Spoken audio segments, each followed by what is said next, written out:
Hello everyone, this is Alvin Tay, Singapore Property Advisor. Today my vlog will share 7 quick property tips to spot a good residential investment unit in Singapore. For a start, you can copy other successful property investor or do your homework by checking vacancy rate, research nearby school, and check for upcoming major infrastructure transformation or development. Sometimes just being across the street will raise or lower the rental income by more than 10%. It's true there's a bit of property sorcery involved in finding a good residential investment unit, but here are some quick tips that don't require a whole troop of property analysts.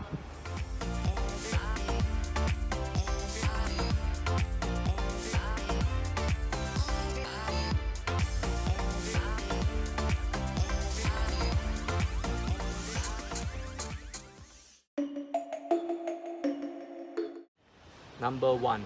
Follow others successful property investors. While it isn't good for herd mentality, this is one move that always useful for beginners looking for an investment unit. Look around for a veteran investor whom you consider fairly successful. They don't even need to be at the top of the property game, just more experienced and with a better track record than you. Look in the same general area that they do and try to find out which properties they are interested. Chances are they know something that you don't. For new launch, we sometimes see projects that sell very well and some that don't do well. For example, J Gateway launched in 2013 and all 738 units were snapped up at the development preview launch, and there must be a reason why so many buyers came together to buy on the day itself. Number 2. Check the vacancy rate. A lot of investors check rental yield in an area. That's useful, but seasoned landlords are also careful to check vacancy rates when scouting for an investment property. This is a more immediate indicator.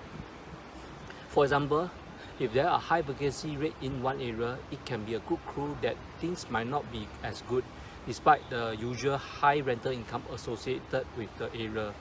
For new launch, which has no past track record, we usually base on nearby existing project as a gauge for its future potential rental. Number 3. Look for school in the vicinity and not just elite school. You probably know that if you live near a particular primary school, your children are more likely to get in under the distance from home to school priority balloting. As such, there always good demand for home near elite school, but even if a school is not as famous, it still benefits the landlord. The reason is that if the family children attend the nearby school, they are less likely to want to move. That result in longer leases. Number 4. Look for the ripple effect.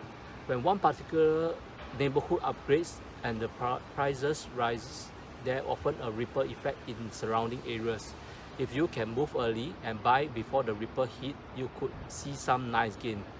A simple way to do this is to compare transaction price in one area to those of surrounding estates. A common precursor to the ripple effect is when you spot a price disparity of 5% or more between one area and the neighborhood next to it. For new launch, we take references from land purchase prices. If your interested project land was sold cheaper than the next plot of land near the next plot of land, that could potentially mean your property purchase price will have a disparity in prices. Taken into the account that developer profit margin remain the same. Number 5. Visit property auction to snap a bargain price investment properties. Do drop by during mortgage sales. While there's no guarantee you always get a good price, you might find the occasional buyer sales. This is when a property has become too costly for its owner and they are eager to sell it quickly. If the reserve price is not met during the auction, remember to approach the seller directly if you can. They might accede to a private deal with you. Number 6. Look for aging properties in neighborhoods with slated upgrades. No, this is not about hoping for an en bloc sale, although that possibility exists.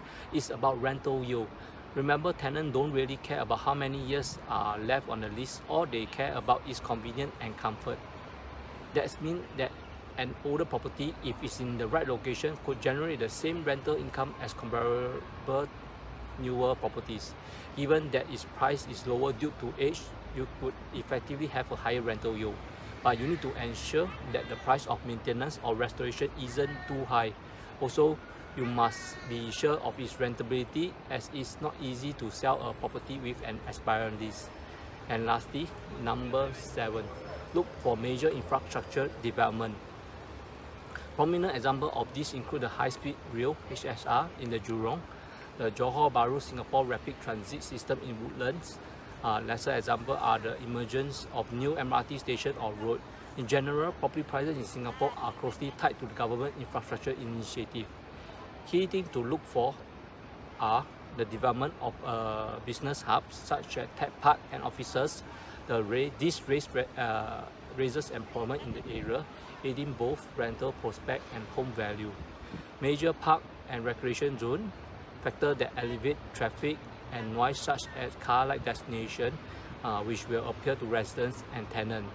Development of education institution are all examples that can bring out great values.